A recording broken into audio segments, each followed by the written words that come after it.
განმოგრძობთ საუბრებს ქრისტიანული ლიტერატურის ისტორიიდან. ჩვენს წინა საუბარში შევეხეთ არეობაგიტული შრომების ისტორიას საეკლესიო ტრადიციაში, აგრეთვე კვლევით ტრადიციაში და ჩვენი მსჯელობა დაბოლოვდა მე-19 საუკუნის მიწურულით. აღნიშნავდით, რომ კვლევაში ერთსულოვნად იქნა უკვე მიღებული მე-19 საუკუნეში აზრი იმის შესახებ, რომ არეობაგიტული შრომები გვიანდელია და არ ეკუთვნის წმინდა დიონისე არეობაგელს.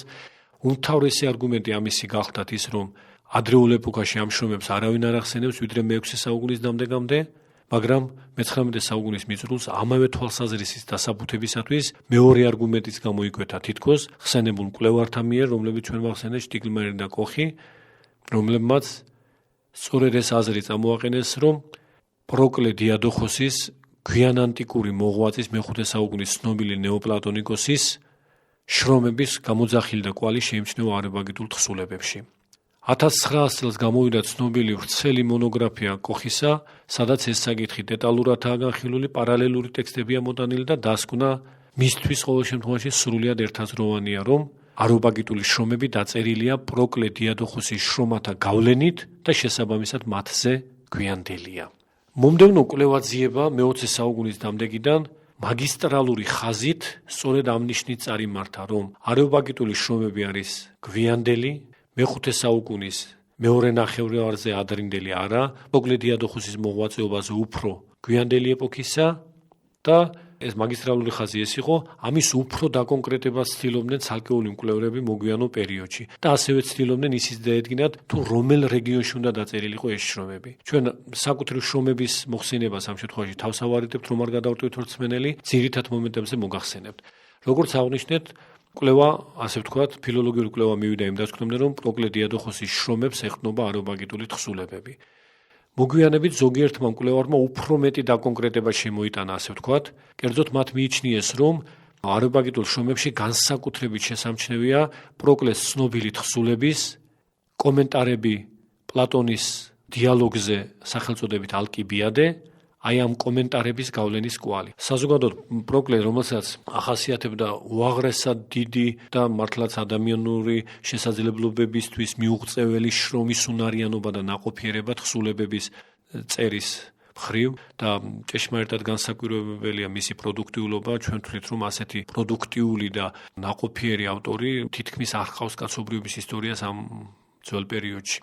თითქმის ყველა სფეროს ეხებოდა მისი მოღვაწეობა და განსაკუთრებით აქცენტირებული იყო პროკლე პლატონის დიალოგების კომენტირებაზე. თითქმის ყველა დიალოგს მან კომენტარები დაუწერა, ცნობილია მისი მაგალითად ტიმაიოსზე კომენტარები ყველაზე რთულად აღსაქმელი და გასაგები ურთულესი ტექსტი და ასევე პლატონის დიალოგზე ალკიბიადე, აი ამ დიალოგზე მისგან დაწერილი კომენტარები. როგორც უკვე აღნიშნეთ, სწორედ ეს ძეგლი გამოკვეთა ზოგიერთმა მკვლევარმა, როგორც განსაკუთრებით გამოვლენილი თითქოს არეობაგიტულ შრომებში. აქედან არეობაგიტული შრომების დაწერის ზღვარი უფრო შევიწროვდა, იმიტომ რომ ცნობილია თუ როდის დაწერა პროკლემ ეს კომენტარები ალკიბიადეზე. მან ეს დაწერა 465 წელს. რამდენადაც მე-6 საუკუნის დამდეგს 608 წლებში უკვე ციტირება არეობაგიტული შრომებისა, შესაბამისად არეობაგიტის დაწერის ზედაზღვრად სავსებით გარკვეულია, რომ არის მე-6 საუკუნის დამდეგი. ქვედაზღვარიც უკვე თითქოს მონიშნულია 465 წელი, ამაზე ადრე ვერ დაიწერებოდა თითქოს, იმიტომ რომ ამ წელს დაწერილი კომენტარები პროკლე დიადოხოსისა არ ეკლილია არეობაგიტულ შრომებში.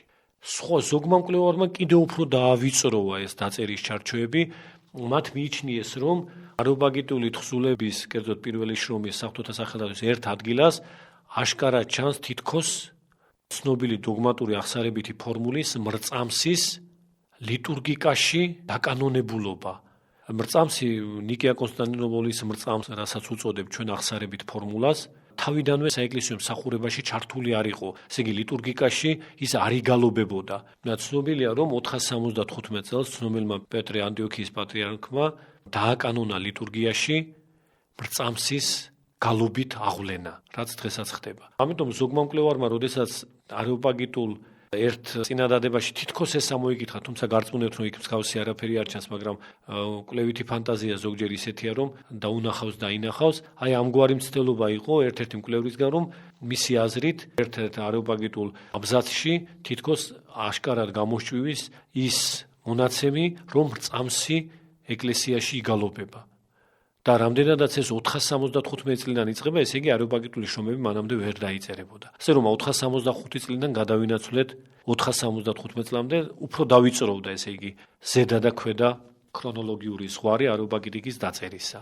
სხვა მკვლევარმა კიდევ უფრო დაავიწროვა ეს ზღვარი, რამდენიმე მკვლევარმა მიიჩნია, რომ არიოპაგიტიკა თითქოს და თვალნათლივი ნიმუშია ცნობილი იმპერატორის ზენონის მიერ დაწერილი, პირადად მას არ დაუწერია, მაგრამ მას მიეკუთვნება მისი ინიციატივით შემუშავებული და შედგენილი ეგრეთ წოდებული ჰენოტიკონის პრაქტიკაში გამოვლენისა. ჰენოტიკონი რა ტექსტი გახდათ? ჰენოტიკონი ანუ სიტყვა რასაც ნიშნავს გამაერთიანებელი, ეს იყო ასევე მრწამსის ტიპის ტექსტი, რაც ზენონ იმპერატორმა სხვადასხვა ღვთისმეტყველის მონაწილეობით შეიმუშავა იმ მიზანდასახულობით, რომ დიოფიზიტებსა და მონოფიზიტებს შორის გარკვეული მორიგება მომხდარიყო. მოგეხსენებათ, რომ დიოფიზიტური ანუ მართლმადიდებლური სწავლება ადასტურებს განკაცებული ღვთის ერთი პიროვნების ორ ბუნებოვნებას, ხოლო მონოფიზიტური მრწამსი მიიჩნევს, რომ განკაცებული ღმერთი ერთი პიროვნება ამავე დროს ერთბუნებოვანია. ამ ორი განსხვავებული საღვთისმეტყველო მონაცემის შესაბამისად ჰენოტისა ზენონი ეძიებდა რაღაც შემრიგებლურ ფორმულას, სადაც არც ერთი მხარე იქნებოდა გამოკვეთილად წარმოჩენილი და არც მეორე. იმიტომ რომ ზენონი გამოდიოდა, ასე ვთქვათ, მისი გაგებით სახელმწიფო ინტერესებიდან, ხოლო ეს განსხვავებულობა აღსარებლობაში იწვევდა დიდ დაპირისპირებას, ფიზიკურ დაპირისპირებასაც ძალიან ხშირად, რაც არეულობას ქმნიდა სახელმწიფოში, ამიტომ მან გადაწყვიტა, რომ რაღაც შემრიგებლური ფორმულა შეემუშავებინა, სადაც არც ერთი თვალსაზრისი არ იქნებოდა გამოკვეთილად წარმოჩენილი, არც ერთბუნებოვნება განკაცებული ღვთისა და არც ორბუნებოვნება.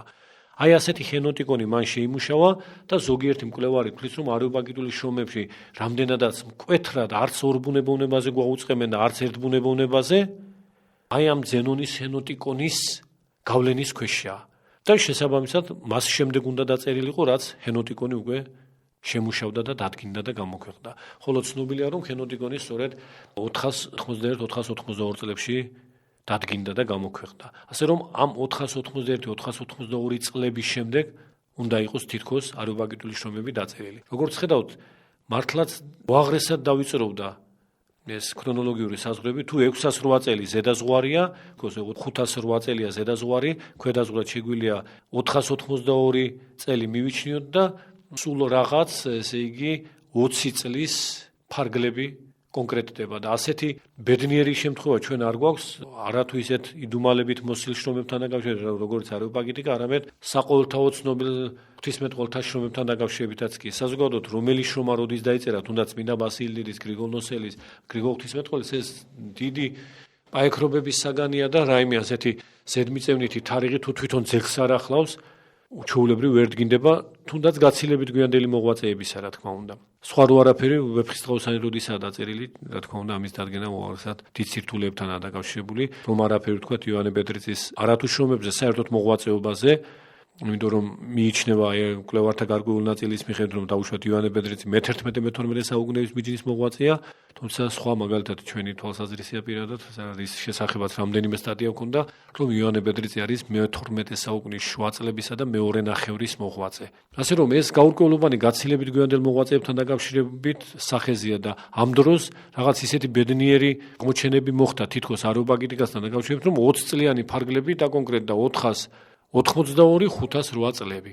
ეს ქრონოლოგიური საზღვრები. ამის შემდეგ და ამის პარალელურად, რა თქმა უნდა, მიმდინარეობდა იმის კვლევაძიებაც თითქოს, თუ რა რეგიონში უნდა დაწერილიყო და გამოვლენილიყო არიოპაგიტული შრომები. აქ განსაკუთრებული ყურადღება მიექცა შემდეგ ფაქტს. სად მოხდა პირველად მისი ციტირება? სად გამოვლინდა ის პირველად, სად იჩინა მან თავი? ჩვენ უკვე აღვნიშნეთ, რომ პირველად ის სევეროს ანტიოქიელმა, ანტიოქიის მოღვაწემ, ესე იგი გამოიყენა, ციტირება მოახდინა და ანტიოქიის ადგილობრივ კრებაზე მოხდა მონოფიზიტთან მისი პირველი დამოწმება. ესე იგი, ანტიოქიის რეგიონი, სირია, პალესტინა არის ის რეგიონი, სადაც პირველად იჩინა თავი არიოპაგიტულმა შრომებმა. შესაბამისად, მკვლევართაგან დიდი დარწმუნებულობით ადგილიც, ანუ რეგიონიც განისაზღვრა, რომ ესაა სირია-პალესტინის რეგიონი. ამრიგად, ჩვენ თითქოს ძალიან ახლოს მივედით არიოპაგიტიკის ავტორის დაზუსტებისა და გამოვლენის საკითხთან, ამის გადაწყვეტასთან ძალიან ახლოს მივედით, იმიტომ რომ 20 წლიანი ეპოქა, ესე იგი ეპოქა ვიცით როდის დაიწერა, ადგილი ვიცით სად დაიწერა თითქოს. შესაბამისად რა რჩება, რომ ამ პერიოდში, ამ რეგიონში ვინ მოღვაწეობდა, ანალიზი, რა თქმა უნდა, არუპაგიტული შრომების ავტორი რომ უაღრესად დიდი ღვთისმეტყველი, ამაზე არავინ არ დაობს, ეს უპირობოა, ეს დასაბუთებულია უძველესი დროიდანვე, როგორც აღნიშნეთ და ერთაზროვნად ეს ყველასგან რწმუნებულია და აღიარებულია. ასეთი უდიდესი მოღვაწე შეუმჩნეველი ვერ იქნებოდა, ესე იგი ის თავის ეპოქაში სახელგანთქმული იქნებოდა და ცნობილი იქნებოდა. შესაბამისად, რა გარჩება, რომ თანაც მე-5 საუკუნის მიწურული და სირია-პალესტინის რეგიონი წყაროების თვალსაზრისით საკმაოდ შესწავლილია და ცნობილია, ესე იგი არ არის მწირი მასალა, ყველაფერი თითქოს ცნობილია ამ ეპოქაში, ამ რეგიონში და არუპაგიტული პრობლემას ფაქტობრივად გადაწყვეტილი ჩანს, იმიტომ რომ შევისწავლით ამ წლებში ამ რეგიონში ვინ მოღვაწეობდა, რა თქმა უნდა, არუპაგიტული შრომების ავტორი თუ იქ მოღვაწეობდა, ის მთლიანად წარმოჩენილი იქნებოდა, აუცილებლად იქნებოდა ოღონდ სხვისი სახელწოდებით და ამის დადგენა აღარ გაძლევდება, რომელია ნამდვილი ავტორი. მიუხედავად ამისა და მიუხედავად იმისა, რომ ეს ყოველივე მე-19 საუკუნის მიწურულს თითქოს დადგინდა, იმის შემდეგ 1 საუკუნეზე მეტი გავიდა, მაგრამ და ყველა ის მოღვაწე, ვინც იქ გამოვლენილი იყო ამ ეპოქაში, ამ რეგიონში, დეტალურად შესწავლილი იქნა მკვლევართაგან, მაგრამ შედეგი არუპაგიტიკის ავტორის პრობლემის გადაწყვეტისა, როგორც ეს პირველ საუბარში აღნიშნეთ ჩვენ, ნულის ტოლია.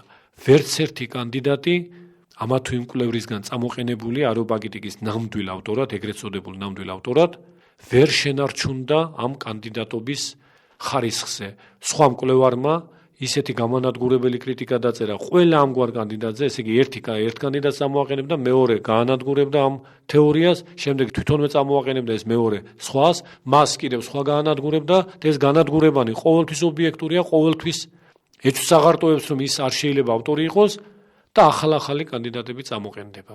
ამ კანდიდატთა შორის ერთ-ერთი გახლავთ ასევე პეტრე იბერი. ამ კანდიდატთა წამოყენება როგორ მიმდინარეობდა?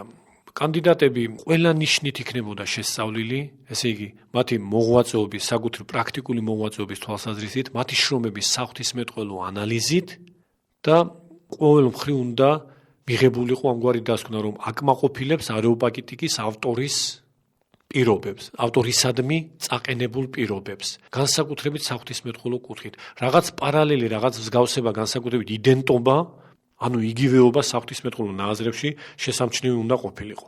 ვინ იყვნენ მაინც ეს პირები, ვინც ამ პერიოდში ამ რეგიონში მოღვაწეობდნენ?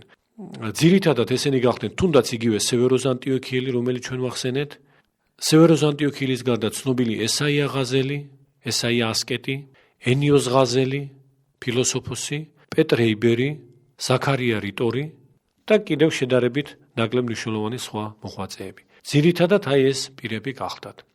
ერთ-ერთი სტატიაც გამოქვეყნდა ზუსტად აი ამგვარი დასკვნითა და ამგვარი დებულებით, რაზეც ახლა ჩვენ ვსაუბრობთ, გერმანულ ჟურნალში ბიზანტინიშე Zeitschrift, სადაც პირდაპირ ეწერა, რომ მეცნიერული კვლევა მივიდა იმის დაკონკრეტებამდე, თუ რა პერიოდში დაიწერა არუპაგიტული შრომები, ეს პერიოდი ჩვენ უკვე აღნიშნეთ, აგრეთვე თუ რომელ რეგიონში დაიწერა აღნიშნული შრომები, ხოლო რამდენადაც კარგად არის ცნობილი, ესე იგი წერდა ამ სტატიის ავტორი, თუ ამ ეპოქაში, ამ პერიოდში ამ ადგილას ვინ მოღვაწეობდა, ცხადია ერთ-ერთი მათგანი იქნება ამ შრომების ავტორიც. ხოლო აქ მოღვაწეობდნენ და დასახელებულია და ჩამოთვლილია ის პირები, რომლებიც ჩვენ უკვე ვახსენეთ, ამ რეგიონში მოღვაწენი. აი ამ ჩამონათვალის დეტალური შესწავლა ხდება კვლევართა მიერ, ჯერ ერთი კანდიდატი მოინიშნება, ხო იმ კანდიდატთა შორის, რომლებიც ვახსენეთ, აგრეთვე პეტრე ანტიოქიელი, იგივე ცნობილი პეტროს კაწრვალი, როგორც მას ეწოდება, ისიც ამ პერიოდის მოღვაწე გახლავთ ამ რეგიონში. თითოეული მათგანი მოინიშნება, შეისწავლება მოხსენებებით წაკითხულა ყოველ მათგანთან დაკავშირებით, ზეპირსაუბარი საერთოდ უფრო ადვილია მსმენელის დარწმუნება, ზოგ მოხსენებას ისეთი ფართო აჟიოტაჟი მოჰყოლია, რომ იმ მომენტში ყველას ჩაუთვლია, რომ პრობლემა გადაჭრილია, გადაწყვეტილია, მაგრამ შემდგომ დინჯი განხილვის საფუძველზე მთლიანად გაცამტვერებულა ესათვის თეორია. ამ თეორიათა ამგვარმა ცვალებადობებმა და იმ უშედეგობამ, რაზეც ჩვენ ავნიშნავდით, მოგცა ის სკეპტიციზმი და სასოწარკვეთა, რაზეც ასევე ერთ-ერთ საუბარში აღნიშნეთ, როდესაც ერთ-ერთმა მკვლევარმა უკვე სრული იმედგაცრუებით თქვა, თუ ვინ იყო არუპაგიტული შრომების ნამდვილი ავტორი, ამაზე სფინქსმა საბოლოოდ დახურა პირი. ეს ითქვა 1936 წელს და ამის შემდეგ ხდება, ამ სიტყვებიდან რამდენიმე წლის შემდეგ, უკვე აჟიტირება, წარმოჩენა ახალი კანდიდატისა, უკვე ქართველი მოღვაწისა პეტრე იბერისა. ეს თეორია განუყრელად უკავშირდება პირველ რიგში შალვანო ცუბიძის სახელს, ცნობილი ფილოსოფოსისა და მეცნიერის შალვანო ცუბიძის სახელს, რომელმაც წერილობითი სახით ეს თეორია გადმოსცა თავის 1942 წელს გამოცემულ ძალიან მცირე მოცულობის წიგნს ვერ დავარქმევთ იმას რაღაც ბროშურაში, რომელსაც ეწოდება ტაინა ფსევდო დიონისია არეოპაგიტა, რუსულად გამოქვეყნდა და იგივე საკითხი, იგივე დებულება თუ იგივე თეორია უფრო გვიანდელი წლების მისსავე პუბლიკაციებში ასევე თვალნათლივია, განსაკუთრებით 1958 წელს გამოქვეყნებულ შალვა ნოცუბიძის გაცილებით ვრცელ მონოგრაფიაში სახელწოდებით რუსთაველი და აღმოსავლური რენესანსი, რომელიც ასევე რუსულად დაიბეჭდა.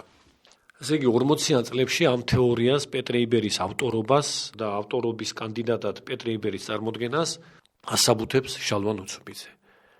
50-იან წლების დამდეგს 1953 წელს გამოქვეყნდა ბელგიელი მეცნიერის ერნესტ ჰონიგმანის წიგნი ამავე საკითხზე, პეტრე იბერის ავტორობის საკითხზე, არის თუ არა პეტრე იბერი ავტორი არეოპაგიტული შრომებისა. ფრანგულად, სადაც იგივე დებულებაა მოცემული, რომ პეტრე იბერი შესაძლოა იყოს ამ წიგნების ავტორი. რა თქმა უნდა, ამ გვარმა დამთხვევამ ბელგიელი და ქართველი მეცნიერებისა ამ თეორიას დიდი რეზონანსი შეძინა განსაკუთრებით ჩვენთან, გარკვეული კეთილი გამოხმაურებანი მას ევროპაშიც ჰქონდა, მაგრამ როგორც აღნიშნეთ, ანალოგიური სახის და კიდევ უფრო მასშტაბური გამოხმაურებანი სხვა თეორიებსაც ჰქონიათ, ესე იგი პირველადი დადებითი ემოციები სხვა თეორიებსაც არანაკლებ ჰქონიათ, მაგრამ სიღრმისეული განხილვის შემდეგ ეს ყველაფერი, როგორც უკვე ვთქვით, გაცამტვერებულა და დავიწყებულა. პეტრე იბერის თეორიაც, პეტრე იბერის როგორც ავტორის თეორიაც სამწუხაროდ ასევე გახლავთ, სამწუხაროდ თუ საბედნიეროდ ახლა ჩვენ ამას არ დავაკონკრეტებთ, მაგრამ ეს თეორია საკუთრივ ევროპულ კვლევაში დღეისათვის აბსოლუტურად ამგვარივე სახითაა დღეს, ესე იგი ამ თეორიას აბსოლუტურად არავითარი ხარდაჭერა არ აქვს, მაგრამ იგივე არ მოხდა რა თქმა უნდა საქართველოშიც. იმიტომ რომ აქ ეს საკითხი, ეს ფილოლოგიურ საღვთისმეტყველო საკითხი გადაეჯაჭვა პატრიოტულ გრძნობებს და ძალიან მცდარად შეგვიძლია ვთქვათ, იმიტომ რომ პატრიოტული გრძნობების გადაჯაჭვა ყოველთვის ჭეშმარიტებასთან უნდა მოხდეს და არა სიცრუესთან, არა ისეთ მონაცემთან, რაც ცნობილება, არა მხოლოდ ფილოლოგიური გაგებით, რომ დაუშვათ პეტრე იბერი როგორც ისტორიულ ფილოლოგიური კვლევის საფუძველზე ძეგლების ავტორად ნაკლებ სარწმუნო პიროვნება, არამედ საღვთისმეტყველო კუთხითაც ეს დიდი ცნობილება. პირველადი მინიშნება აქვე შეგვიძლია გავაკეთოთ, რა თქმა უნდა, მე უფრო დავაკონკრეტებთ. საქმე ისაა, რომ არეოპაგიტული შრომები არის მართლმადიდებლური მოძღვრების საფუძველთა საფუძველი, ხოლო პეტრე იბერი გახლავთ გამოკვეთილად მონოფიზიტი ავტორი, მონოფიზიტური აღსარებლობის პიროვნება, ამასაც ჩვენ დეტალურად შევეხებით მოგვიანებით. რაც არ უნდა გარკვეულ პირებს მისი მართლმადიდებლურობა სურდეთ დღევანდელ დღეს და ესეც მხოლოდ პატრიოტული, ასე ვთქვათ, მცდარი პატრიოტული, ცრუ პატრიოტული სულისკვეთებითაა ნაკარნახევი, საკუთრივ საღვთისმეტყველო, ანუ მართლმადიდებლური ცნობიერებით ეს სრულიად უნიადაგოა პეტრე იბერი გახლავთ მონოფიზიტური აღსარებლობის მკვეთრად დამცველი პიროვნება, მონოფიზიტობისადმი ერთგული თავის ცხოვრების ბოლო წუთებამდე, ხოლო არეოპაგიტული შრომები ეს გახლავთ მართლმადიდებლური ან დიოფიზიტური მოძღვრების საფუძველი და თუნდაც ამ ნიშნით თავი რომ დავანებოთ მეთქი მას ომ ფილოლოგიურ პრობლემატიკას, საღვთისმეტყველო ასპექტითაც ყოვლად შეუძლებელია რომ ჩვენ ეს ცნობილება ვირწმუნოთ და ამაზე ავაშენოთ მთელი ჩვენი პატრიოტული განწყობილებანი. მაგრამ ეს სხვა მხარეა, ამას ყველაფერს ჩვენ თანდათანობით შემდეგ დავაკონკრეტებთ. ამჯერად აღნიშნავთ მხოლოდ იმ ფაქტს, რომ თეორია პეტრე იბერის შესაძლო კანდიდატობისა წამოყენდა 40-იან წლებში შალვა ნოცუბიძის მიერ, იგივე აზრი გამოითქვა ბელგიელი მეცნიერის ჰონიგმანის მიერ. ამ ორი თვალსაზრისის დამთხვევამ დიდი პოპულარობა შეძინა ამ თვალსაზრის. საზოგადოდ შეიძლება ითქვას, რომ პოლიტიკის ხარისხამდეც კი ავიდა ის, იმიტომ რომ როგორც ერთ-ერთ მოგონებაში შალვა ნოცუბიძე სავსებით არაურაზროვნად ამბობს, თვით სტალინმაც დაუჭირა მხარი ამ თეორიას და შესაბამისად საქართველოში პირიქით ამ თეორიის მოწინააღმდეგეებმა, ასე ვთქვათ, მეცნიერული დევნა განიცადეს. ამ საკითხებს ჩვენ უფრო დეტალურად აუცილებლად უნდა შევეხოთ ვფიქრობთ, იმიტომ რომ ნამდვილად საყურადღებოა, მაგრამ შევეხებით შემდეგ საუბარში. გმადლობთ ყურადღებისათვის.